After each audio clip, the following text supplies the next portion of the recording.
رب العالمین بارئ الخلائق اجمعین ثم الصلاۃ والسلام علی رسولہ الکریم والائمۃ المیامین واللعنۃ الدائمۃ علی اعدائہم ملعونین اجمعین من الآن الی قیام یوم الدین رب اشرح لی صدری ویسر لی امری واحلل عقدۃ من لسانی یفقہوا قولی صلوات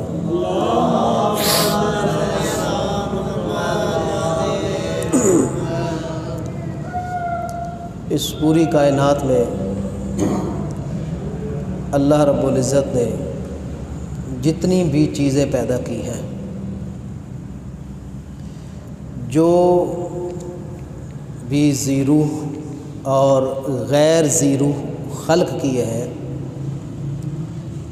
سب کی سب پاک ہے۔ جتنی بھی مخلوقات ہیں، خواہ ان کا تعلق جمادات کے ساتھ ہے، نباتات کے ساتھ ہے، چرند کے ساتھ ہے، پرند کے ساتھ ہے، انسانوں کے ساتھ ہے یا حیوانوں کے ساتھ ہے، تمام کی تمام چیزیں پاک ہیں سوائے چند ایک کے۔ حلال بھی ہیں اور پاک بھی ہیں سوائے چند ایک کے۔ چند گنی چنی چیزیں ہیں جو نجس ہیں، باقی ہر شے پاک ہے۔ اس لیے جہاں ایک شے کی کثرت ہوتی ہے تو قاعدہ کلیہ اسی کے لیے بنتا ہے کہ کل شیء لک طاہر، ہر شے پاک ہے سوائے چند ایک کے۔ بات سمجھ آ رہی ہے؟ لہذا یہاں قاعدہ کلیہ عام طور پر یہی ہے کہ ہر چیز پاک ہے سوائے چند چیزوں کے۔ اگر وہ ان چند چیزوں میں سے ہے تو نجس ہے، اگر وہ ان چند چیزوں میں سے نہیں ہے تو وہ پاک ہے۔ لیکن پچھلا جو ہمارا درس تھا اس میں میں نے گزارش کی تھی کہ یہ جو جھوٹ ہے کہ ہر شے آپ کے لیے پاک ہے، ہر شے پاک، جہاں بھی شک ہو تو پاک ہے، اس کی نجاست اور طہارت کا شک ہو تو پاک ہے۔ یہ کہاں تھا؟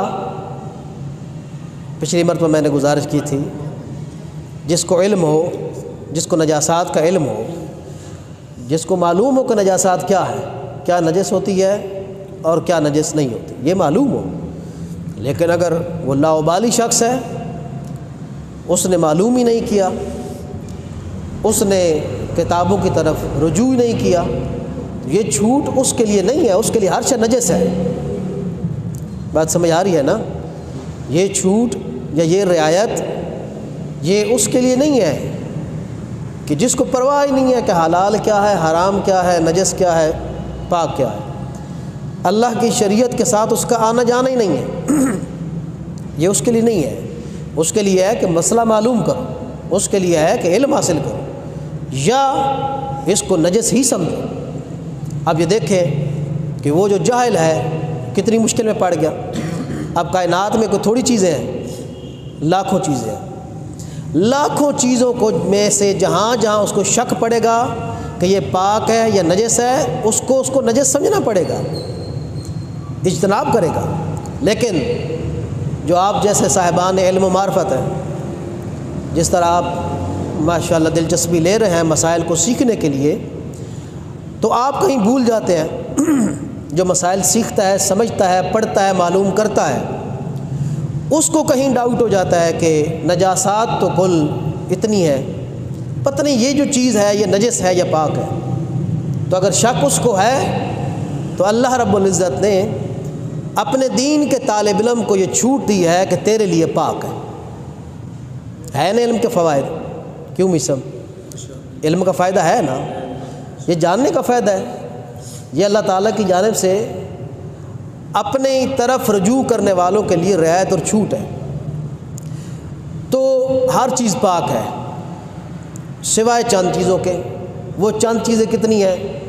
عام طور پر تقریباً 9-10 وہ چیزیں لکھی جاتی ہیں کہ 10 چیزیں ہیں جو کائنات میں نجس ہے، باقی یاسر صاحب سب کچھ پاک ہے۔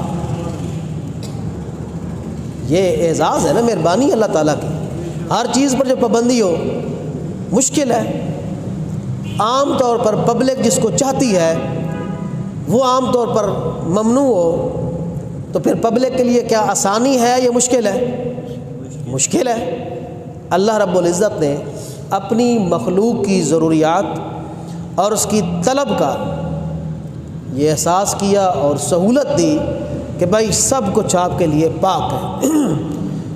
پاک کا مطلب کیا ہے کہ آپ اس کو استعمال کر سکتے ہیں، یعنی اگر آپ کی ہے تو استعمال کر سکتے ہیں، اور نجس ہونے کا مطلب کیا ہے کہ آپ اس کو استعمال نہیں کر سکتے۔ تو ہر چیز پاک ہے سوائے چند چیزوں کے، اور وہ چند چیزیں کتنی ہیں بھائی؟ 10 ہیں جو مشہور گنوائی جاتی ہیں۔ وہ کیا ہے؟ 10 ہے۔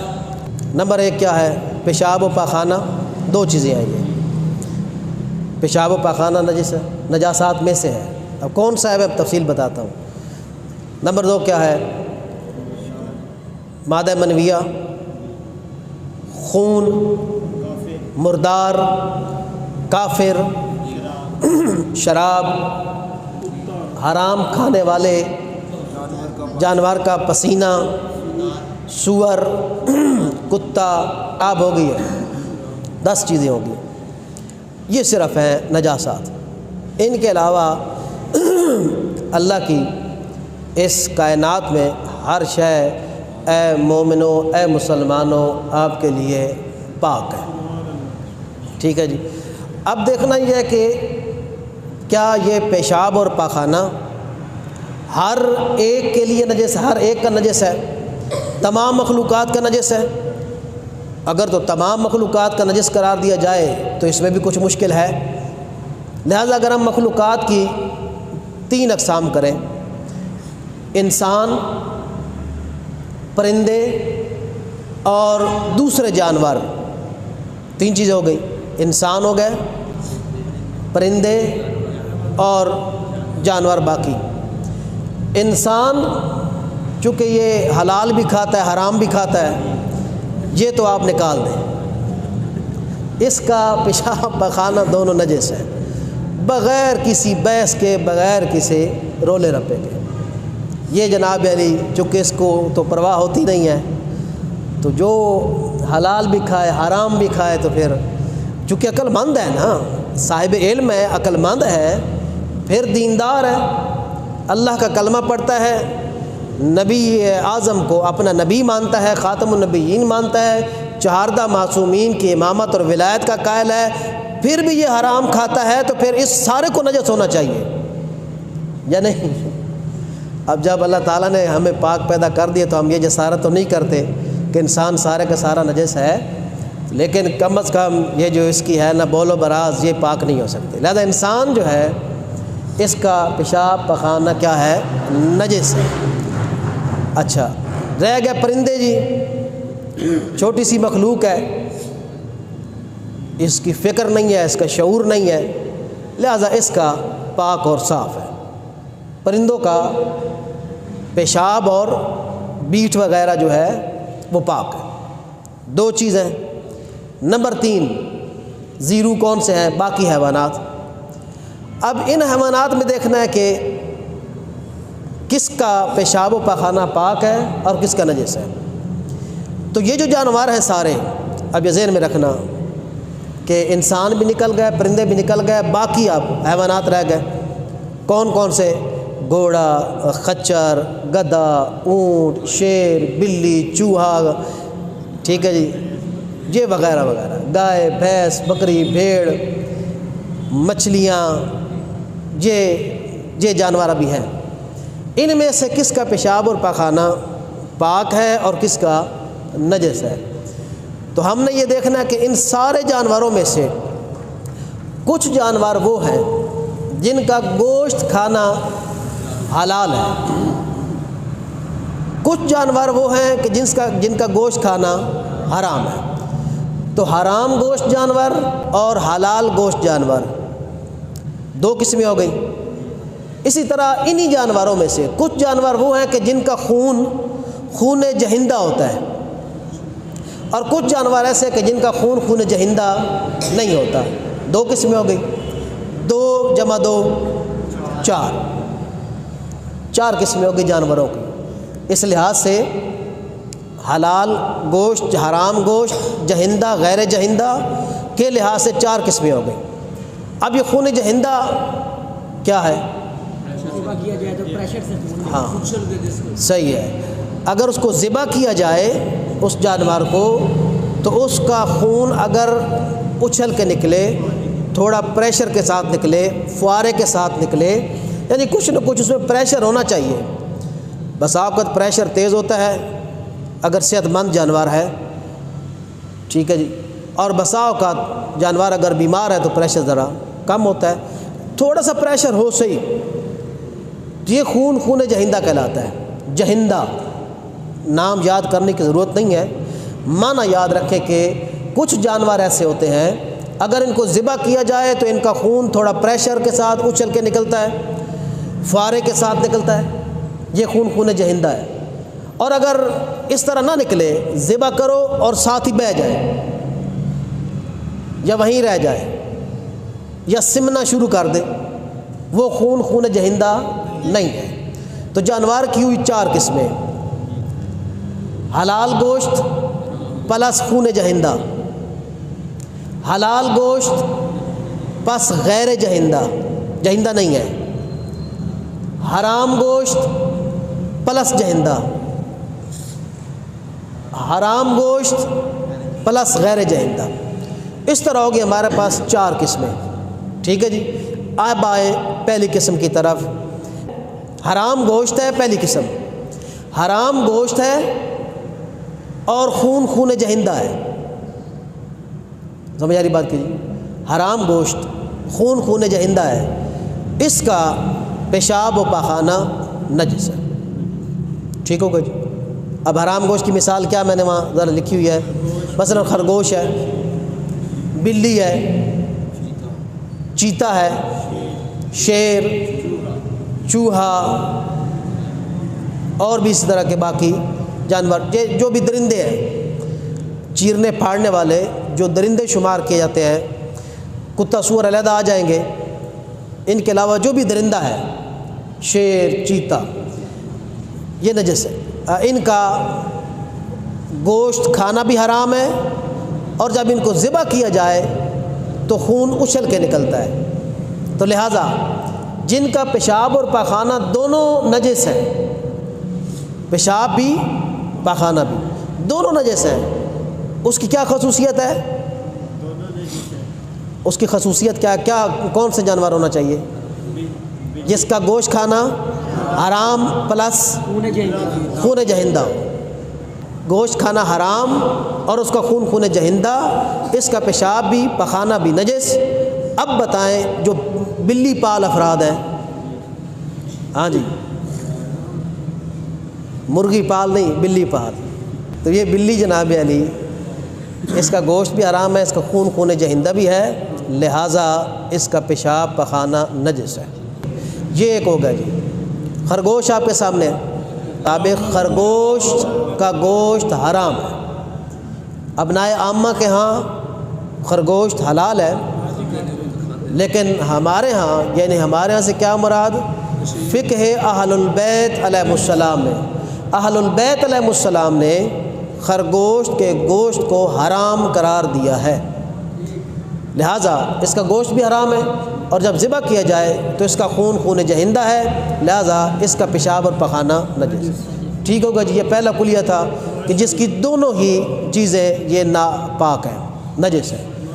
اب دوسری قسم کیا ہے کہ حرام گوشت ہے اور غیر جہندہ ہے، یعنی اس کا خون اچھل کے نہیں نکلتا۔ اس کے بارے میں کیا ہے؟ یہ مثلا مثالیں آپ کے سامنے ہیں۔ ملی مچھلی ہے، جی مونچھوں والی یا ملی مچھلی جو ہے، جو چھلکے والی نہیں ہوتی، وہ چھلکے والی نہیں ہوتی، اگر ایک طرف آنکھیں بند کر کے مینڈک پر ہاتھ رکھا جائے اور دوسری طرف آنکھ بند کر کے ملی مچھلی پر ہاتھ رکھا جائے تو مینڈک اور اس میں کوئی فرق نظر نہیں آئے گا، یہ جو بغیر چھلکے کی ہوتی ہے، اور آپ نے کبھی اس کی شکل بھی دیکھی ہوگی، بھیانک سی شکل ہوتی ہے، کوئی مانوس شکل بھی نہیں ہوتی۔ تو یہ ایسی چیز ہے یہ کہ حرام گوشت ہے لیکن اس کا خون جہندہ نہیں ہے۔ آپ کے سامنے کئی مرتبہ جب اس کو کاٹا جاتا ہے تو اس کا خون جو ہے وہ اچھل کے نہیں نکلتا۔ تو یہ ایسی چیزیں جو حرام گوشت ہیں، ملی مچھلی بھی حرام گوشت ہے لیکن اس کا خون جہندہ نہیں ہے، ٹھیک ہوگا جی۔ تو اس کا حکم یہ ہے کہ اس کا فقط پیشاب نجس ہے، فقط پیشاب، ان کی جو بیٹھ وغیرہ یا ان کا جو پیشاب پاخانہ ہے وہ نجس نہیں ہے، ٹھیک ہوگا جی۔ فقط پیشاب نجس ہے، بات سمجھ آ رہی ہے؟ یہ دو قسمیں، یعنی حرام گوشت ہونے میں سے جیسے خون جہندہ ہونا نکلا، خون جہندہ نہیں ہے تو صرف پیشاب کو نجس سمجھنا ہے، سمجھ آ رہی بات کی؟ اب یہ آگے تفصیل ہے، کچھ احتیاط واجب اور احتیاط لازم، اور یہ اس کی فی الحال ہمیں ضرورت نہیں ہے، آگے آئندہ مسائل میں گزارش کروں گا کہ احتیاط لازم احتیاط واجب کیا ہوتا ہے، اس کا فائدہ کیا ہے۔ تو سرزد یہ کہ اس کا پیشاب نجس ہے، پاخانہ اس کا کیا ہے، وہ نجس نہیں ہے، وہ پاک ہے۔ ہاں جو حرام گوشت پرندے ہیں ان سے اجتناب بہتر ہے، نہیں ہے نا، وہ گزارش کر دی جو پرندے ہیں ان کا پیشاب اور پاخانہ نجس نہیں ہے۔ جو حرام گوشت ہیں، حرام گوشت پرندے کوا جن میں شامل ہے، اس سے اجتناب بہتر ہے، ضروری نہیں ہے بہتر ہے، وہ چونکہ بہتری تھی تو وہ بہتری نے لزوم اور وجوب کی جگہ لے لی ہے ہمارے معاشرے میں، تو بہرحال ہے پاک۔ اچھا تیسری قسم آپ کے سامنے جی، حلال گوشت پلس خون جہندہ، حلال گوشت پلس خون جہندہ، حلال گوشت پلس غیر جہندہ، ان دونوں صورتوں میں چھوٹ ہے، پاک و پاکیزہ ہے۔ حلال گوشت دونوں ہیں، خون جہندہ ہو یا نہ ہو، ابھی ہم پیشاب پخانے کی بات کر رہے ہیں، خون وغیرہ کی بات نہیں کر رہے ہیں، ذہن میں رکھیے گا۔ تو حلال گوشت اور خون جہندہ رکھتا ہے، مثلا گائے، بھینس، بکری، اونٹ وغیرہ، یہ جو حلال جانور عام طور حلال گوشت جتنے بھی ہیں، یہ سارے کے سارے ان کا جو پیشاب ہے، ان کی جناب علی کوئی لید شید ہے، کوئی مینگنی ہے، کوئی یہ ساری چیزیں کیا ہیں، پاک، ٹھیک ہے جی، یہ ہے۔ اور جو حلال گوشت غیر جہندہ ہے تو اس کا بھی پیشاب اور پخانہ پاک ہے، دونوں۔ مثلا یہ چھلکے والی مچھلی، یہ حلال گوشت ہے لیکن اس کا خون جہندہ نہیں ہوتا، تو یہ حلال بھی ہے، تو اس کا حلال ہونے کی بنیاد پر اس کا پیشاب و پخانہ کیا ہے، پاک ہے، ٹھیک ہوگا جی۔ تو یہ ہے ان جانوروں کی تفصیل۔ اب گزارش یہ ہے کہ یہ تو تب ہے نا کہ جب آپ کو معلوم ہے کہ خون جہندہ فلاں جانور رکھتا ہے یا فلاں جانور کا گوشت حرام ہے، یہ تب ہے۔ ایک مرتبہ آپ کو شک ہے، نہیں معلوم کہ فلاں جانور جو سامنے آ گیا ہے یہ خون جہندہ رکھتا ہے یا نہیں رکھتا، ہو سکتا ہے اس کا خون جہندہ ہو، پلس یہ شک بھی ہوتا ہے کہ اس کا گوشت حرام ہے یا حلال ہے، یہ کون سا جانور ہے، حلال گوشت جانور ہے یا حرام گوشت جانور ہے، خون جہندہ رکھتا ہے یا نہیں رکھتا۔ اگر تو دونوں چیزیں رکھتا ہے تو پھر ظاہر ہے اس کا پیشاب پخانے سے اجتناب لازم ہے، نجس ہے۔ اب کیا کیا جائے، بات سمجھ آ رہی ہے؟ یعنی ایک مرتبہ شک ہے خون جہندہ ہونے میں کہ اس جانور کا خون جہندہ ہے یا نہیں ہے، اور ایک مرتبہ شک کیا ہے کہ اس جانور کا گوشت یہ حرام گوشت ہے یا حلال گوشت ہے، اس میں شک ہے۔ اب کیا کیا جائے؟ بات وہی ہے کہ جو دین سے وابستہ ہے، یہ اس کی بات ہو رہی ہے۔ اب اس کی بات نہیں ہو رہی کہ جو دین سے وابستہ ہی نہیں ہے، اس کے لیے کیا ہے، حرام، بچوں سے، یعنی اس کے پیشاب اور پخانہ کو نجس سمجھو، اسے بچو، یا مسئلہ معلوم کرو جا کر۔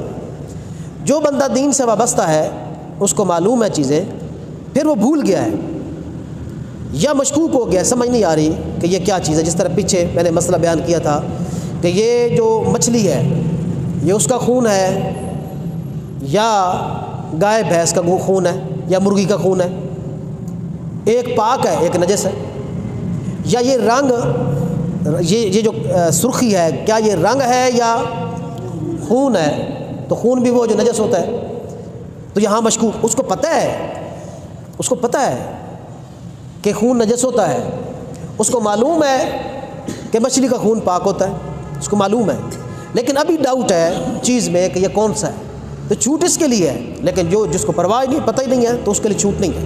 اسی طرح یہاں بھی ڈاؤٹ ہے کہ اس جانور کا خون جہندہ ہے یا جہندہ نہیں ہے، ٹھیک ہے جی۔ اور یہ جو جانور ہے، دوسرا شک کہ یہ حلال گوشت ہے یا حرام گوشت ہے، تو دو قسم کے شک آپ کے سامنے ہو گئے۔ تو کیا جواب ہے؟ اگر خون جہندہ ہو، اس میں شک ہو، تو حکم یہ ہے کہ اس کو خون جہندہ ہی سمجھے، اور اگر اجتناب کا مقام ہے تو اجتناب ضرور کرے، ٹھیک ہے جی۔ یعنی اس کے لیے واضح ہے کہ یہ جانور حرام گوشت ہے، اس کے لیے واضح ہے، لیکن شک ہے خون جہندہ ہونے میں، شک ہے، تو یہاں حکم کیا ہے کہ اس کو خون جہندہ سمجھے، وہ شرط پوری ہو گئی، حرام گوشت اور خون جہندہ ہونا، اس کو خون جہندہ ہی سمجھے، اور اس کے پیشاب اور پخانے دونوں سے اجتناب کرے۔ لیکن جو دوسری قسم کا شک ہے کہ حرام گوشت ہے یا حلال گوشت ہے، اس کے لیے کیا حکم ہے؟ یہاں شک کا مقام ہے، تو یہ جو مشکوک شخص ہے، شک کرنے والا جو شخص ہے، اس کے لیے حکم یہ ہے کہ اس کو حلال گوشت ہی سمجھے، حلال گوشت سمجھے۔ لہٰذا اگر حلال گوشت ہے تو دونوں قسمیں آپ کے سامنے، پھر کیا کرے گا؟ اجتناب کرے گا یا نہیں؟ حلال گوشت ہے نا، دیکھیں حلال گوشت کی دونوں قسمیں لکھی ہیں، حلال گوشت جہندہ ہو یا نہ ہو، ہر دو صورت میں کیا حکم ہے؟ پاک ہے۔ لہذا اگر ڈاؤٹ جہندہ ہونے میں ہے تو اس کو جہندہ سمجھے، اب قسم جو بھی بن جائے، آپ کو معلوم ہے، ہو سکتا ہے پہلی قسم ہو، تو پھر کیا ہے؟ اجتناب ہے۔ اچھا، دوسری قسم اگر ہو حرام گوشت، وہ پہلی قسم چلی جائے گی، نیچے والی ہے حلال گوشت ہے اور جہندہ ہے، یعنی آپ کو ڈاؤٹ اگر پڑے گا پہلی قسم اور تیسری قسم میں پڑے گا، چونکہ دوسری اور چوتھی قسم میں تو ہے ہی غیر جہندہ، ان کے لیے تو غیر جہندہ ہے، پہلی اور تیسری میں جہندہ ہے یا جہندہ نہیں ہے، پہلی میں معلوم ہے کہ حرام گوشت ہے، دوسری میں معلوم ہے کہ حلال گوشت ہے، سمجھ آ رہی بات کی؟ تو لہٰذا پہلی میں احتیاط ضروری ہے، لیکن جو تیسری ہے اس میں جہندہ ہو یا غیر جہندہ ہو فرق نہیں پڑتا، بات کی سمجھ آ رہی ہے؟ تو یہ شک آپ کا دو قسم کا ہو گیا۔ اچھا، اگلی تین چیزیں جی آپ کے سامنے، منی، مردار اور خون، مادہ منویہ، مردار اور خون۔ مردار کیا چیز ہوتی ہے؟ انسان کا مردہ تو بہرحال وہ نجس ہی ہے، یہ تینوں چیزیں جو ہے نا، منی، مردار اور خون، انسان کی نجس ہے، انسان کا مردہ نجس ہے غسل سے پہلے، اور خون بھی نجس ہے، ہر حال میں خون نجس ہے، ٹھیک ہے جی۔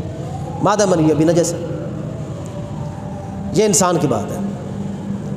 انسان کے علاوہ جتنی بھی چیزیں ہیں ان میں قاعدہ کلیہ خون جہندہ ہونا ہے، بس اگر خون جہندہ ہے تو یہ تینوں چیزیں نجس ہیں، خون جہندہ ہے تو نجس ہے، اگر خون جہندہ نہیں ہے تو پاک ہے، ٹھیک ہے جی۔ اب آپ ان میں سے دیکھ لیں کس کس کا خون جہندہ ہے اور کس کس کا خون جہندہ نہیں ہے۔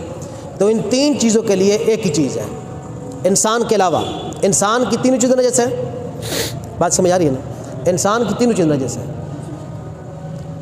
انسان کے علاوہ جتنے بھی زیرو ہیں ان میں قاعدہ ایک ہی ہے کہ جہندہ، خون جہندہ، اگر اس کا خون جہندہ ہے تو ان کا مادہ منویہ، ان کا مردہ، ان کا خون یہ نجس ہے، اگر خون جہندہ ہے۔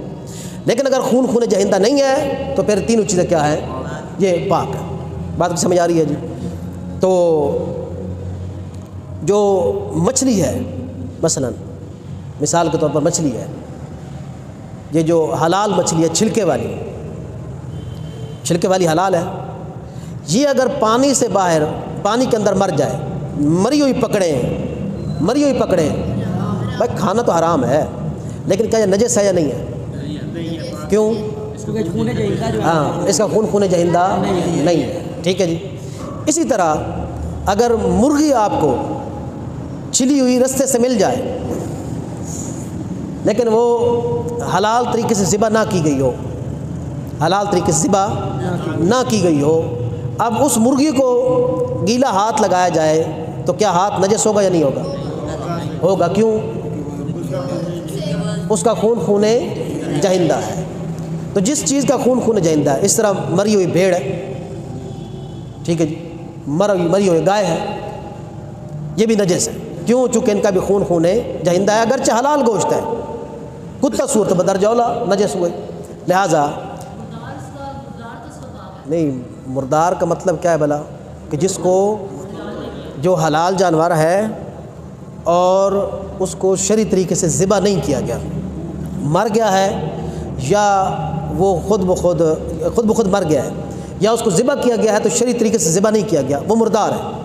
لہٰذا اگر کوئی شخص قبلے کی طرف پشت کر کے اور مرغی یا گائے یا بھینس یا بکرا ذبح کرے، اب وہ مر گیا، مردار ہے، وہ مردہ ہے، وہ پاک نہیں ہے، اس کا کھانا حرام ہے۔ مشکل ہے، ہر طرف عام طور پر صورتحال یہی ہے۔ اور جو خون ذبح کرنے کے بعد جو نکل جاتا ہے، اب کئی مرتبہ ایسا ہوتا ہے کہ کسی وجہ سے خون اندر رہ جاتا ہے، جتنی مقدار میں نکلنا چاہیے وہ نکل جائے تو پھر اندر والا نجس ہے، پاک ہے۔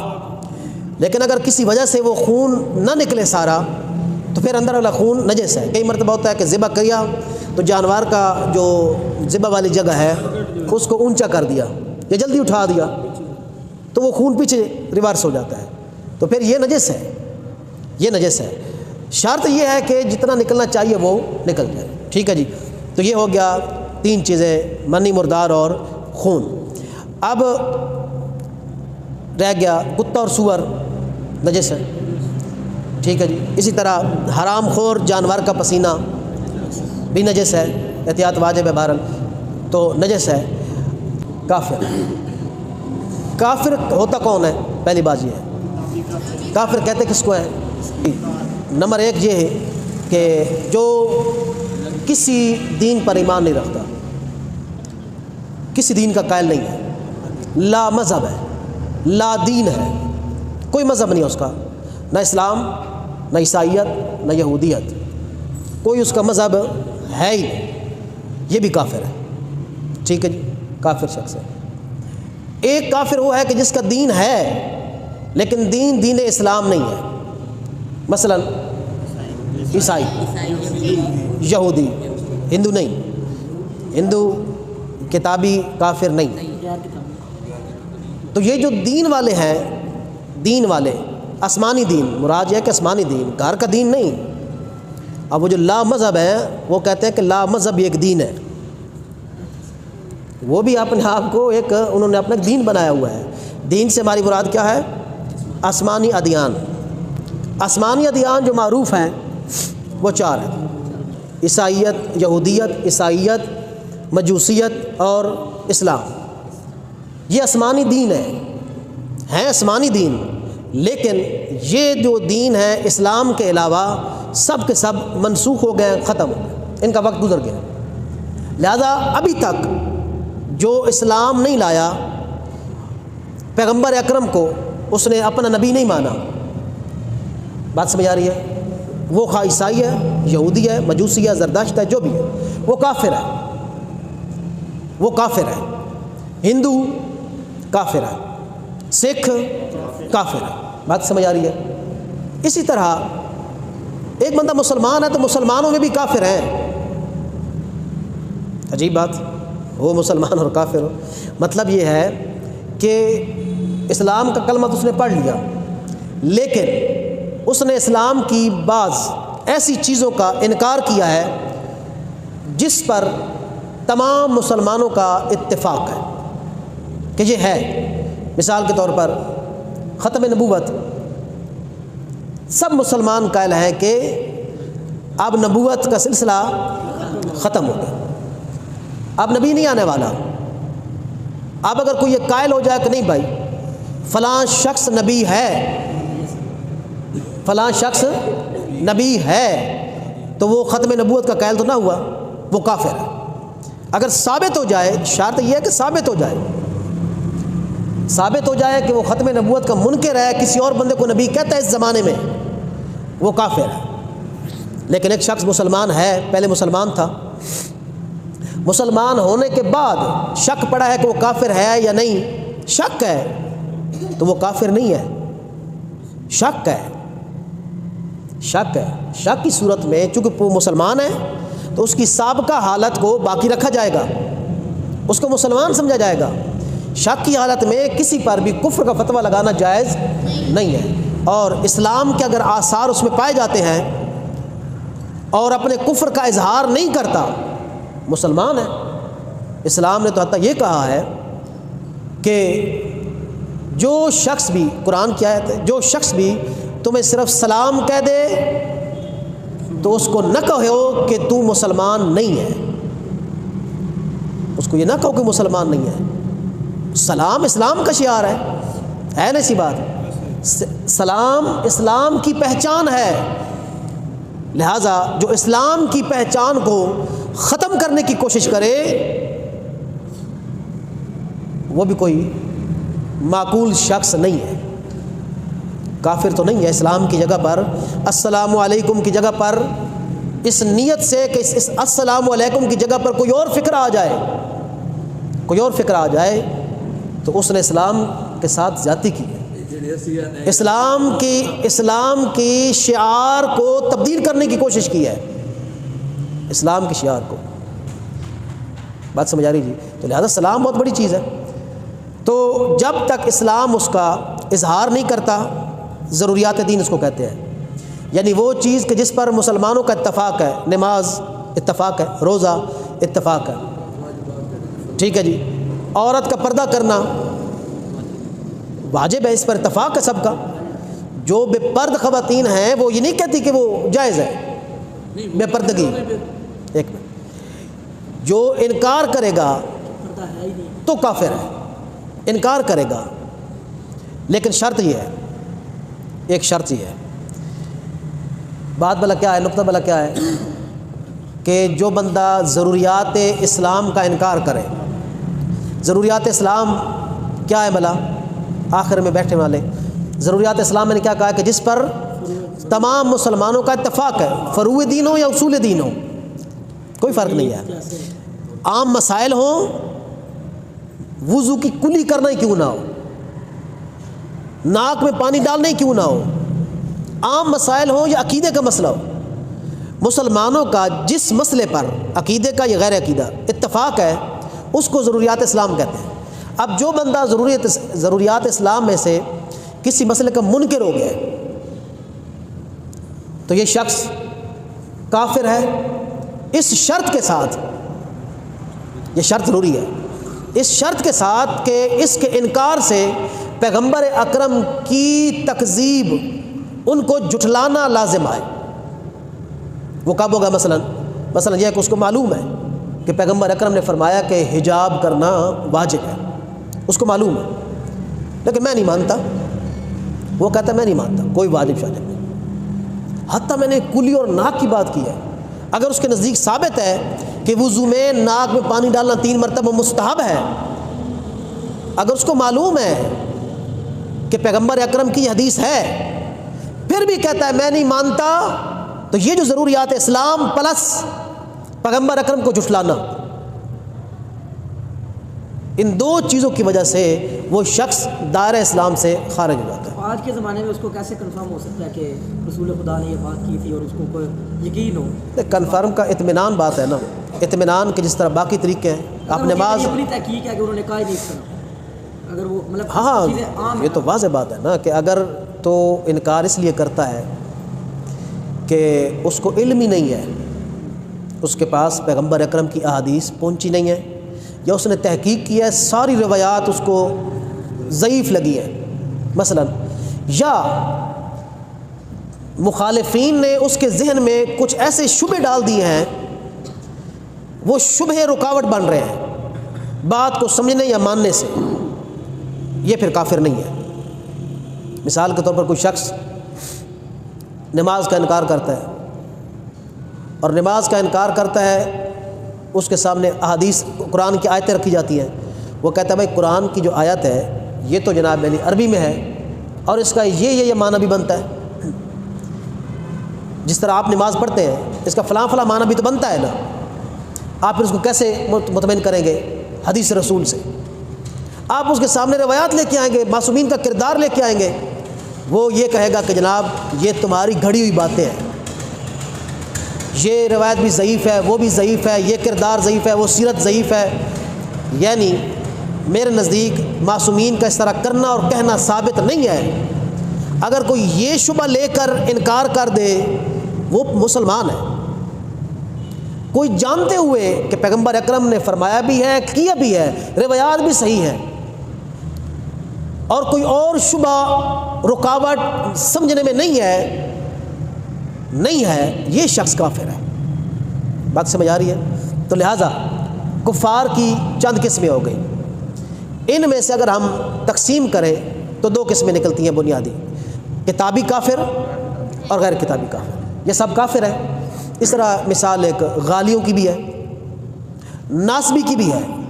غالی جو غلو کرتا ہے، یعنی معصومین علیہ السلام کو ان کی حدود عبودیت سے آگے بڑھاتے ہیں اور معصومین علیہ السلام کو خدا والا مرتبہ دیتے ہیں، خدائی افعال جو مخصوص ہیں اللہ تعالیٰ کے ساتھ، کہتے ہیں کہ وہ معصومین میں پائے جاتے ہیں۔ سمجھ آ رہی بات کی؟ یہ غالی ہے۔ غالی بھی کافر۔ ناسبی کون شخص ہے؟ نہیں، ناسبی وہ شخص ہے کہ جو عداوت بغض اہل البیت علیہ السلام سے، محمد و آل محمد علیہ السلام سے بغض اور عداوت رکھتا ہے، یہ شخص ناسبی ہوتا ہے۔ ٹھیک ہے جی، عداوت رکھتا ہے اور عداوت کا اظہار کرتا ہے۔ ایک مرتبہ آپ قیاس کریں، یہ نہیں ہے، اپنی عداوت کا اظہار کرتا ہے۔ لہٰذا اس زمانے میں شاید ہی آپ کے علم میں کوئی ہو کہ اس قسم کا بندہ ہے کوئی آپ کے کہ جنہوں نے معصومین علیہ السلام کی عداوت کا اظہار کیا ہو؟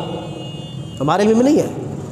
عام طور پر مسلمان جو ہے اتنی جرأت نہیں رکھتے، دلوں میں جو کچھ رکھتے ہیں سو رکھتے ہیں۔ ہم نے جو حکم لگانا ہے کفر یا اسلام کا، وہ ظاہر پر لگانا ہے۔ اگر وہ اظہار کرتے ہیں، امام زمانہ کے بارے میں کچھ کہتے ہیں، اگر امام زمانہ سمجھتے ہوئے کہتے ہیں تو پھر حرام، پھر نسب اور عداوت ہے۔ ان کو پتہ ہے کہ 12 امام ہیں اور ان میں سے ایک 12واں لال ولایت ہے۔ 12ویں لال ولایت یہاں موجود ہے، جس کے شیعہ قائل ہیں اس کی جب توہین کرے گا کہ یا واقعاً وہی امام ہے جس کے شیعہ قائل ہیں، یہی 12واں امام آنے والا ہے، یہ جانتے ہوئے اگر توہین کرے گا تو یہ نسب اور عداوت ہے، یہ کفر ہے۔ لیکن اگر کچھ اور چیزیں یا کسی اور حوالے سے کرے تو نہیں، تو یہ ناسبی ہو گیا، غالی ہو گیا۔ اب ایک مرتد بھی ہے جو اسلام کا انکار کرے، مسلمان ہو کر اسلام کا انکار کر دے، یا کافر تھا مسلمان ہوا ہے پھر اسلام کا انکار کر دے، یہ مرتد ہو گیا۔ تو لہٰذا ہمارے پاس اگر ہم ان کو دو میں تقسیم کریں، دو ہیں کافر، کتابی کافر اور غیر کتابی کافر۔ جو کتابی کافر ہیں کون کون سے ہیں؟ عیسائی اور یہودی۔ آپ اس وقت دو ہی ہیں کتابی کافر، عیسائی اور یہودی۔ یہ عام طور پر مراجع اعظام کے نزدیک یہ پاک ہے، یہ نجس نہیں ہے۔ عیسائی یہودی پاک ہے۔ عام طور پر جو ہمارے مراجع کا فتویٰ ہے، سستانی صاحب ان میں سر فہرست ہیں، ان کے نزدیک یہ نجس ہے۔ قبلہ علامہ صاحب علی اللہ مقامہ کے نزدیک عیسائی یہودی نجس ہیں۔ میں نے شاید پہلے بات کہہ دی ہے، نجس کہہ دیا، پاک ہے۔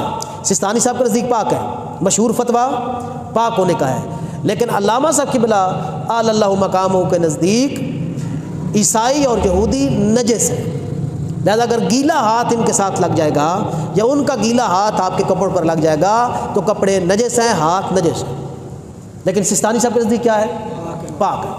گیلا ہاتھ لگ جائے کوئی حرج نہیں ہے۔ آپ کا کھانا پکائیں، آپ کے کھانے میں، آپ کے پانی میں ان کا ہاتھ شاتھ لگ جائے تو وہ نجس نہیں ہے، بشرطے کہ دوسری نجاست نہ ہو، پیشاب والی ان کا ہاتھ چونکہ پرواہ نہیں کرتے تو وہ نہ ہو۔ اس کے علاوہ تو کتابی کافر مشہور فتوے کے مطابق پاک ہے، غیر کتابی کافر ہندو، سکھ، بدھ مت، یہ لوگ کیا ہے؟ نجس ہے۔ یہ ہو گئے۔ اب جو آپ کے ناسبی غالی ہیں یہ بھی نجس ہو گئے۔ جی ناسبی غالی نجس ہے، کفر جو ہے ان کا ثابت ہے۔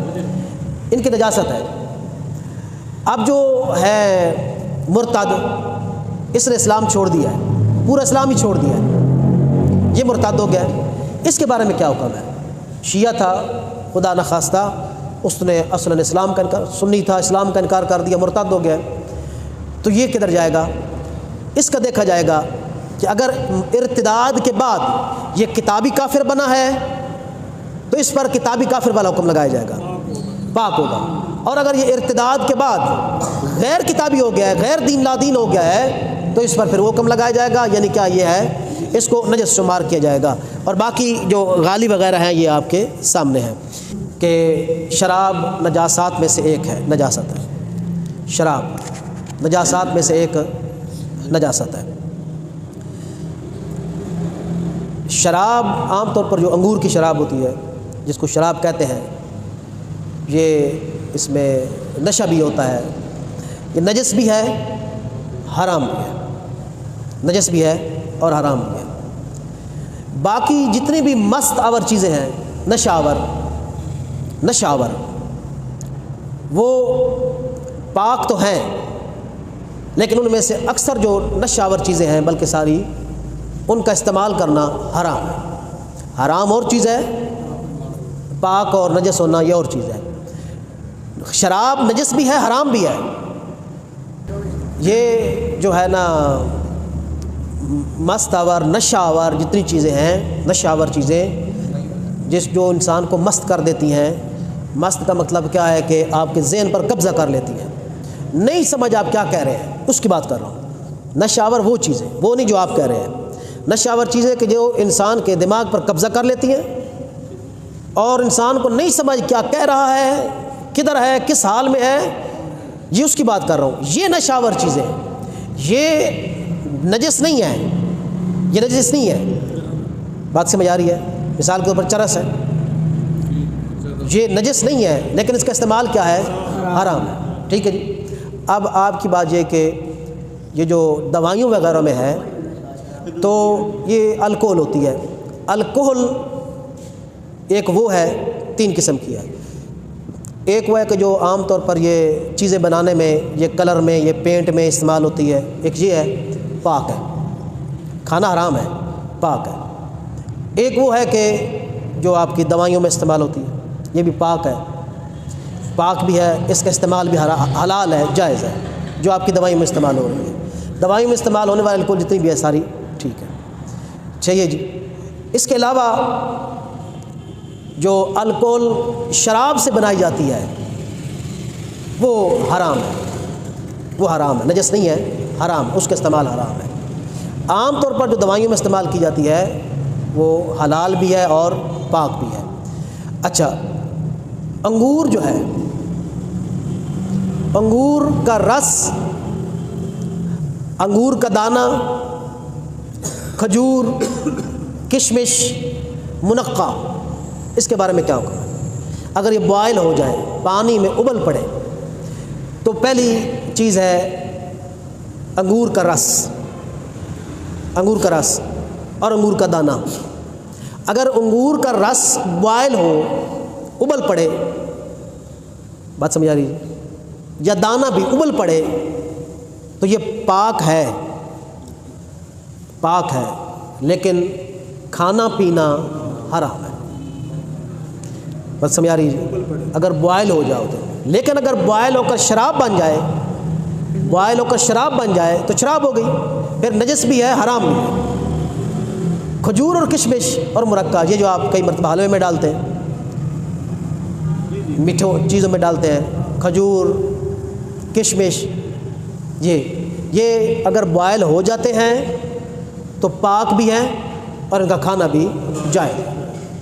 ہاں، اگر ان سے پھر آگے کچھ شرابیں بنے تو شراب کیا ہے، نجس ہے۔ لیکن عام طور پر جو آپ استعمال کرتے ہیں کھانے کے حد تک یا کھانے پینے کی چیزوں میں، اگرچہ یہ بوائل ہو جاتی ہیں پھر بھی یہ ان کا استعمال، کھانا پینا بھی جائز ہے اور اس کو ٹچ کرنا بھی جائز ہے۔ بر محمد و آل محمد، بلند تر صلوات۔